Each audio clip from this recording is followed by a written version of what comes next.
안녕하세요, 이쑤시개 장군입니다. 오늘 만들어 볼 책은 조선을 세운 이성계에 대한 이야기가 이곳에 들어있고요. 첫 번째 페이지를 한번 펴보겠습니다. 자, 첫 번째 페이지를 펴보니까 아마 이 모습은 이성계가 위화도 해군을 하면서 최영 장군을 몰아내는 장면이 이곳에 들어있고요. 그리고 이 아래는 태조 이성계에 대한 이야기가 있고, 그리고 오른쪽에는 이성계와 함께 새로운 나라를 꿈꾸던, 함께 조선을 세웠던 정도전의 이야기가 이렇게 되어 있고요. 그리고 그 아래는 새나라 조선이 어떤 나라인가 라고 이렇게 적혀 있고요. 두 번째는 조선으로 넘어갈 때 태조 이성계와 함께 다섯 번째 아들 이방원이 커다란 역할을 했었고, 이방원이 고려의 충실인 포원 정몽주를 새로운 나라를 만드는 데 끌어들이기 위해서 보냈던 시조가 있죠. 이방원의 시조, 그러니까 하여가라는 시조가 있습니다. 그 하여가의 대답으로서 고려의 충신이었던 정몽주는 단신가로라는 시조를 다시 보내게 됩니다. 그리고 태종 이방원이 왕이 되는 과정에서 1차 왕자의 난, 2차 왕자의 난, 그것을 보고 아버지 이성계는 고향인 함흥으로 떠나버립니다. 그 떠난 아버지의 마음을 돌리기 위해서 차사를 보냈는데 그 차사가 돌아오지 않습니다. 그래서 함흥으로 보냈던 차사가 돌아오지 않는다는 말로 함흥차사라는 이야기와, 그리고 또 조선이 태조 이성계가 나라를 세우면서부터 500년 조선사의 왕의 기록을 남겨놓았던 조선 왕조 실록이 이때부터 만들어졌기 때문에 실록이 무엇인가 하는 내용이 이곳에 적혀 있습니다. 자, 이것이 오늘 만들어보는 태조 이성계라는 주제의 책입니다. 자, 이제 한번 본격적으로 만들어 보도록 그렇게 하겠습니다. 표지는 이렇게 조선의 건국 태조 이성계라고 이렇게 만들어져 있죠, 그죠? 아랫부분에 맞춰서 이렇게 붙여보도록 그렇게 하겠습니다. 페이지를 본격적으로 열어보겠습니다. 바로 이 장면은 태조 이성계가 당시 최고의 실권자였던 최영을 몰아내기 위해서 위화도 해군을 했던 그 모습이 여기에 담겨 있습니다. 자, 여러분들, 최영은 고려의 도읍이었던 개경을 중심으로 했던 기득권자들이에요. 이 최영 장군은 건문세족이라고 해서 고려의 최고의 장수라고 하면, 원래 이성계는 그렇게 유명하지가 않았었는데요. 왜냐하면 시골에 있다 보니까. 그런데 당시 고려 말에 가장 어려운 일들은 뭐냐면 왜구들이 고려에 들끓었습니다. 이 왜구는요, 일본에서 온 해적들인데요, 온 곳에 왜구가 침범하고 쳐들어오고 있었습니다. 이때 이성계가 아즈발드라고 하는 왜구의 장수를 활로 무찌르게 됩니다. 그래서 왜구를 몰아내게 되고, 그 전에 이성계는 전쟁에서 져본 적이 없는 최고의 장수였어요. 근데 시골에 있다 보니까 최영처럼 이렇게 강한 권력은 가지고 있지 않았지만 그래도 새로 뜨는 그런 장수였어요. 그런데 이 이성계는 당시 고려 말의 나라가 아주 혼돈에 빠져 있었기 때문에 역성혁명, 성을 바꿔서 새로운 나라를 만들고자 생각했던 이 정도전과 이성계는 만나게 됩니다. 그리고 이성계는 새로운 나라를 꿈꾸게 되는 거죠. 자, 이 와중에 고려의 북쪽 중국에는 고려를 오랫동안 간섭해왔던 원나라라는 몽고족이 세운 나라가 있었어요. 이 원나라도 세력이 점점 약해지면서 이제 새로운 나라가 생겨납니다. 바로 명이라는 나라가 생겨납니다. 근데 이 중국의 원나라와 명나라가 서로 대립을 하다 보니까 전쟁이 일어나요. 그래서 우리 고려에 지원병을 요청하게 됩니다. 당시 고려의 최고 실권자였던 최영 장군은 이성계 장군에게 원나라를 도와서 명나라를 공격하게끔 지시를 한 거예요. 그래서 군사를 이끌고 떠났습니다. 위화도라는 곳은 어디냐면 우리나라 그 압록강 하류에 자연스럽게 모래톱으로 만들어진 섬이 바로 위화도라는 곳이에요. 그 위화도라는 섬에서 이 이성계 장군은 최영 장군의 명을 거역하고 말머리를 중국 쪽이 아니라 고려를 다시 공격하기로 결심한 것이 바로 위화도 해군이에요. 거기에는 이유가 있었습니다. 첫 번째, 한여름날에 고려가 원나라を도와서 명나라를 공격하게 되면 병사들이 지쳐있고 전염병에 돌고 무기가 녹이 슬어서 제대로 싸울 수 없을 것이다 라고 하는 그 이유가 있었고요. 또 두 번째는 우리같이 작은 나라가 지금 새로 뜨는 나라, 큰 명나라 같은 나라를 공격했을 때 우리가 나중에 겪게 되는 것은 또 무엇이 있을까? 라는 두 번째 고민과, 그리고 또 세 번째 고민이 뭐냐면 저 원나라를 도와서 명나라를 공격하고 있을 때 왜구들이 우리나라를 침범하면 어떻게 하느냐, 이 이유를 들어서 최영 장군의 명령을 어기고 고려를 오히려 공격한 게 된 것입니다. 그게 바로 위화도 해군인데요, 이게 바로 그 장면을 모사한 겁니다. 위화도 해군을 하고 나서 태조 이성계는 최고의 권력자가 된 것이죠. 자, 이 태조 이성계에 대한 이야기가 여기에 있습니다. 여기에 보면 고려 말에 홍건적과 그리고 또 왜구를 무찔러서 백성들에게 엄청난 인기를 얻고 있었고 새로운 나라를 만들기에 충분한 그런 인물이었다라고 하는 태조 이성계에 대한 이야기 아래쪽에다 붙여보도록 그렇게 하겠습니다. 태조 이성계도 업적이 있겠죠. 자, 제일 큰 업적이 뭘까요? 조선을 세웠습니다. 그리고 한양으로 도읍을 옮겼고요. 나라 이름도 조선이라고 세웠던 태조 이성계의 업적이 여기 들어있습니다. 자, 이 나라 이름이 왜 조선인가? 이성계는 새로운 나라를 만들면서 당시로 비해서는 3500년 전에 있었던 고조선을 계승하기 위해서 나라 이름을 조선이라고 만들게 됩니다. 자, 이게 바로 태조 이성계의 업적입니다. 자, 이 아랫부분에 붙여보도록 그렇게 하겠습니다. 자, 이제 오른쪽 페이지는 이성계와 함께 조선을 세웠던 정도전이라는 재상을 여기다 넣어보겠습니다. 자, 정도전은 어떤 인물인가? 바로 세왕조 조선을 설계한 사람입니다. 이성계가 위화도 해군으로 정권을 잡자 정도전은 이성계의 오른팔이 돼서 새로운 나라를 세우는데 커다란 역할을 했다는 것입니다. 그리고 국가로서의 모든 것을 정비하였고요. 그리고 고려는 불교의 나라였는데 이 불교가 아니라 유교 사상을 들이면서 조선을 유교 국가로 만든 것이 바로 정도전입니다. 그리고 또 정도전이 과전법이라는 것을 실시했어요. 과전법 뭐냐면 백성들이 농사를 지어서 관리들에게 다 뜯겨가는데 법을 고쳐서 세금을 많이 부과하던 것을 없애버리고 제대로 먹고 살 수 있도록 만든 법이 바로 과전법이에요. 그래서 정도전은 이성계의 오른팔 역할을 하면서 이성계와 함께 조선의 나라를 세우게 되었다. 지금의 여러분들 경복궁도 정도전이 그곳에다가 궁궐을 짓자라고 이렇게 해서 경복궁도 짓게 되었고요. 경복궁 이름도 정도전이 지었고 경복궁에서 왕이 정치를 하는 곳이 근정전이죠. 근정전의 뜻은 아주 열심히 정치를 한다는 뜻이에요. 왕이 실수 없이 정치할 수 있도록 경국대전을 만들었던 바로 그분이 조선을 세운 거나 다름없는 정도전이라는 사람이에요. 자, 정도전에 대한 이야기를 오른쪽에다가 한번 붙여보도록 이렇게 하겠습니다. 조선 전체적인 이야기를 이제 어떻게 됐는지, 조선의 건국은 태조 이성계가 했으며, 그리고 국가 이념은 유교 사상을 받아들였으며, 그리고 또 이 대를 이은 왕은 태조 이성계에 이어서 정종과 그리고 또 5번째 이방원이 조선의 3번째 왕이 되었다. 전체적인 내용을 아래쪽에다가 붙여 놓도록 그렇게 하겠습니다. 자, 다음 페이지 한번 넘어가 보겠습니다. 다음 페이지는 여기 보니까 이방원이라고 적혀 있고 정몽주라고 적혀 있죠. 이방원의 어진이 여기 있습니다. 자, 이곳에다가 그림을 한번 붙여 보도록 하겠습니다. 그리고 오른쪽 여기는 정몽주를 한번 붙여 보도록 하겠습니다. 자, 근데 이 뒤에 이건 뭘까요? 다리 모양이죠. 이게 바로 선족교라는 곳이에요. 정몽주는요, 고려의 충신이에요. 고려 신하예요. 새로운 나라를 만들려고 했던 태조 이성계와 정도전과 그리고 그의 아들 이방원의 최대 걸림돌이었어요. 그래서 이 이방원은 다리 선족교에서 철퇴로 내리찍어서 정몽주를 죽이게 됩니다. 이제 고려는 누구도 지켜낼 수 없게 된 거죠. 처음부터 이방원은 정몽주를 죽이려고 하지 않았어요. 이방원은 이 고려의 최고의 신하였던 포원 정몽주를 새로운 나라를 만드는데 끌어들이려고 했어요. 자, 그럼 정몽주는 그러면 개혁이 필요하다라고 생각하지 않았는가? 정몽주도 마찬가지로 신진사대부라고 해서 그전의 건문세족과 달리 이제 새로운 나라를 만들어야 되겠다고 생각했지만 역성혁명, 왕의 성을 바꾼다라는 것을 받아들이지 않았다는 거예요. 근데 이방원은 아버지가 새로운 왕이 돼야 되겠다고 생각했기 때문에 먼저 이방원은요, 정몽주에게 이렇게 시조를 한 편 만들어서 읊습니다.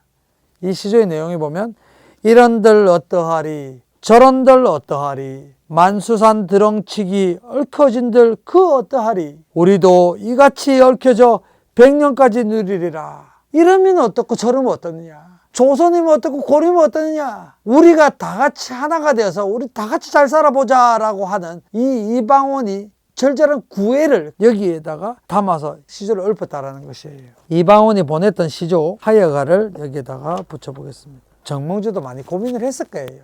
근데 정몽주는 아무리 생각해봐도 왕을 몰아낸다는 것 자체가 받아들일 수가 없어요. 왜냐하면 고려 신하로서 누구도 그렇게 할 수 없을 거라고 생각합니다. 정몽주는 고민 끝에 바로 이 답변은 단심가라는 거예요. 이 내용은 이 몸이 죽고 죽어 100번 고쳐주고 백골이 진토되어 넋이라도 있고 놓고 임향한 일편단심이야 가실 줄 있으랴. 내 몸이 죽고 100번 넘게 또 죽어도 내 뼈가 흙이 되더라도 내 넋이라도 있든 없든 임은 뭐예요? 고려죠. 고려를 위한 향한 나의 마음은 절대 변하지 않을 것이다 라고 이렇게 시조를 읊었어요. 이방원은 이러면 어떠냐 저러면 어떠냐 우리 같이 해보자고 했더니 정몽주는 내 마음 변하지 않는다. 내가 100번 넘겨주고 뼈가 흙이 되더라도 내 마음 변하지 않는다 라고 했던 것이 바로 단심가라는 것이에요. 폰 정몽주의 단심가를 여기 오른쪽에다 붙여보도록 그렇게 하겠습니다. 자, 이제 태조 이성계가 왕이 되었어요. 자, 그런데 왕이 되면 다음 왕이 누가 되는지를 정해줘야 되는 겁니다. 지금 우리 여러분들 대한민국의 주인은 누구예요? 국민들이죠. 그런데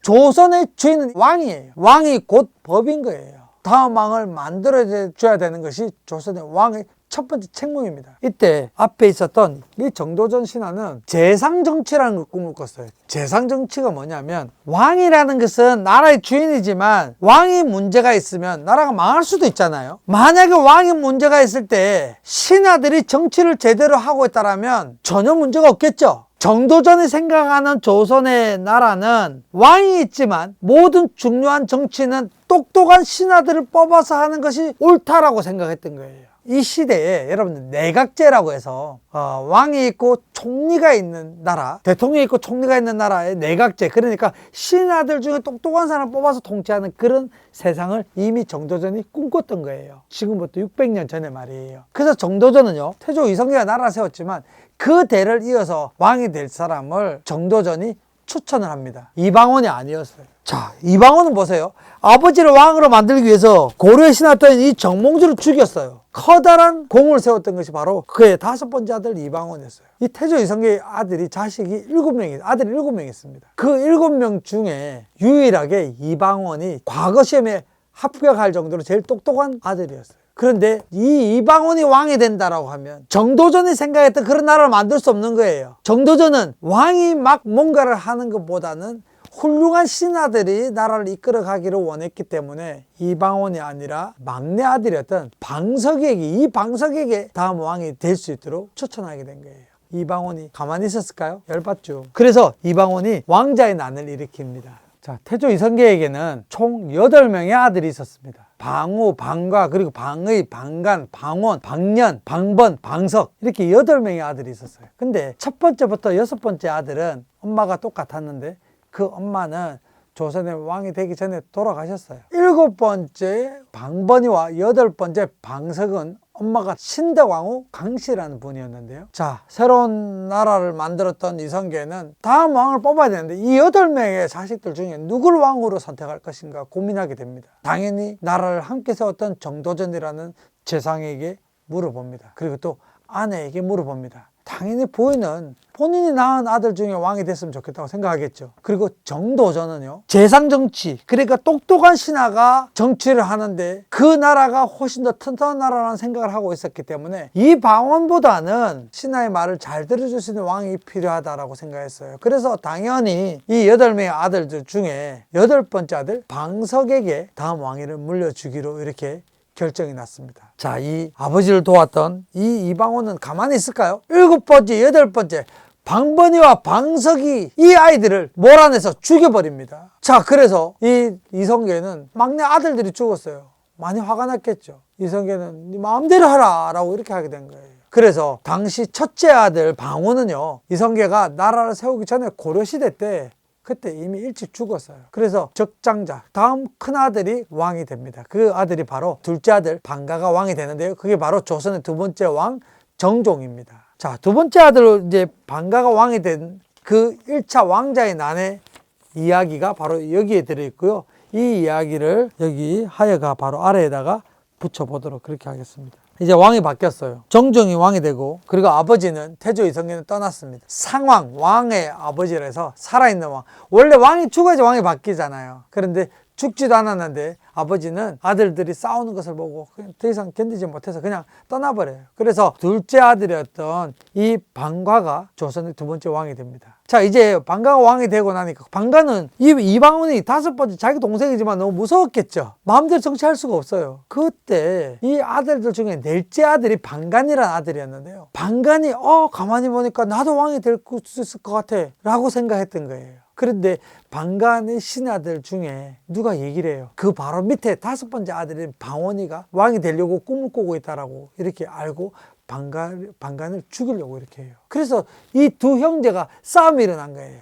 그게 바로 2차 왕자의 난입니다. 자, 2차 왕자의 난은 넷째 아들이었던 방간이와 5번째 아들 방원이가 싸움을 벌여서 결국은 방원이가 방간이를 몰아낸 거예요. 그 이야기를 여기다가 붙여보도록 하겠습니다. 2차 왕자의 난에 의해서 이방원이 드디어 조선의 3번째 왕이 됩니다. 태조 이성계는 함흥으로 떠나버렸습니다. 그래서 이 이방원이 아버지를 다시 마음을 되돌리기 위해서 신하를 보내서 차사라고 하는데 차사를 함흥에다 보냈어요. 근데 그 차사가 갔다 하면 돌아오지 않습니다. 그것을 함흥차사라고 합니다. 함흥차사, 요즘 사람들이 뭐 일 시키면 아무 응답이 없고 돌아오지 않는 것을 함흥차사다라고 이렇게 얘기하는 게 이때부터 얘기가 나온 거예요. 함흥차사란 말은 함흥으로 돌아간 아버지에게 차사를 보냈더니 차사가 그냥 죽고 돌아오지 않는 거예요. 다 죽여버리는 거예요. 왜냐하면 이성계는 뭘 잘 쏘죠? 활 잘 쏘는 그 이성계가 아들이 보낸 차사를 함흥에서 그냥 활로 쏴 죽여버리는 거예요. 그것을 바로 함흥차사라고 합니다. 이 함흥차사를 여기 아래쪽에다가 빈칸에다가 또 붙여보도록 하겠습니다. 자, 오늘은 전체적으로 조선을 세우는 과정과 그리고 또 꼭 알아야 될 정도전, 이방원과 정몽주, 사실 이 두 시조는 여러분들이 성인이 됐을 때까지 알아야 되는 것이고, 그리고 또 이방원이 나라를 세우기 위해서 왕자의 난을 일으켰던 것도 중요한 내용입니다. 자, 그리고 조선왕조실록 아시죠? 조선왕조실록이라는 것은 여러분들 세계문화유산으로 등재가 됐죠. 자, 이 조선왕조실록은 태조 이성계가 나라를 세우면서부터 왕들의 모든 이야기들을 조선이 끝날 때까지 기록으로 남겨놓은 것이에요. 이것이 바로 세계 최대 규모의 역사 기록물입니다.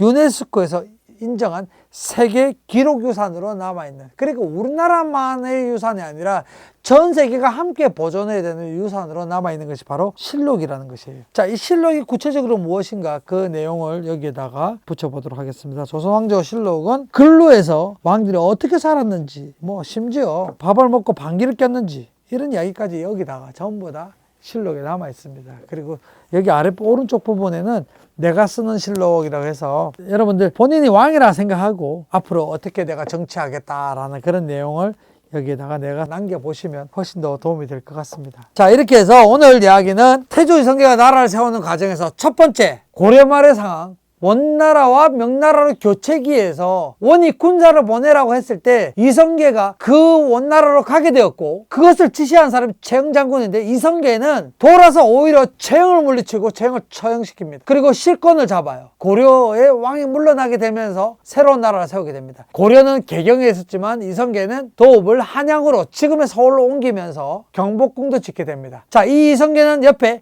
정도전이라는 재상이 있었어요.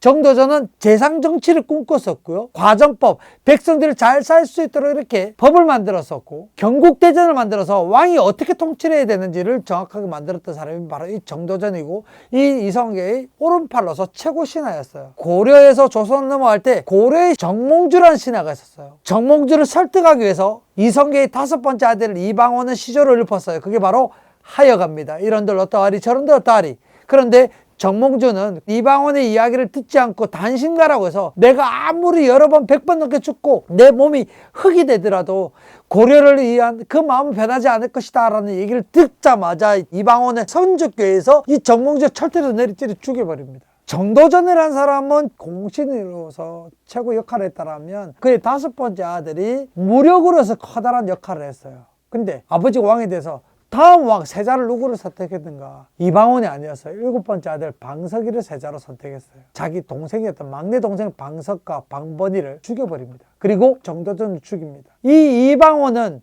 드디어 조선의 3번째 왕이 됩니다. 그리고 이 이방원은 어렵게 잡은 이 나라의 왕권을 강화시켰어요. 그리고 살아있는 사이에 왕위를 다시 아들에게 물려줍니다. 이번에도 첫째 아들이 아니었어요. 원래 유교 국가, 우리 조선 같은 국가는 무조건 첫째 아들에게 장자에게 나라를 물려줘야 되는데 이성계도 8번째 아들에게 물려주려다가 실패했죠. 그래서 둘째 아들에게 나라를 물려줬고요. 왜냐면 첫째 아들 일찍 죽었으니까 둘째 아들을 물려준 이 둘째 아들이 바로 정종이에요. 자, 이 정종은 물러납니다. 왜냐하면 동생이었던 이방원이 너무 강하기 때문에 쫓겨나다시피 해서 물러나서 세 번째 왕이 되는 사람도 바로 태조 이성계의 5번째 아들, 첫 번째 아들이 아니었어요. 자, 이방원이 세 번째 왕이 됐는데 다음 왕 세자를 물려주는 게 첫째 아들에게 물려주려고 했더니 첫째 아들은 엉망진창이야. 그 첫째 아들이 누구냐? 바로 양녕대군입니다. 여러분 들어봤죠? 양녕대군, 효령대군, 충녕대군. 셋째 아들 충녕대군에게 이방원은 나라를 물려주면 충녕대군 누구예요? 우리가 모두가 존경하는 세종대왕입니다. 수많은 사람을 죽인 그 이방원의 아들이 바로 세종대왕입니다. 오늘은 태조 이성계에 대한 이야기를 만들기로 해봤는데요. 다음 시간에는 태조 이성계를 이어서 나라를 이어받았던 세종대왕에 대한 이야기를 만들어 보도록 그렇게 하겠습니다. 오늘은 고려에서 조선을 세웠던 태조 이성계의 이야기와 태조 이성계 책 만들기를 해봤습니다. 감사합니다.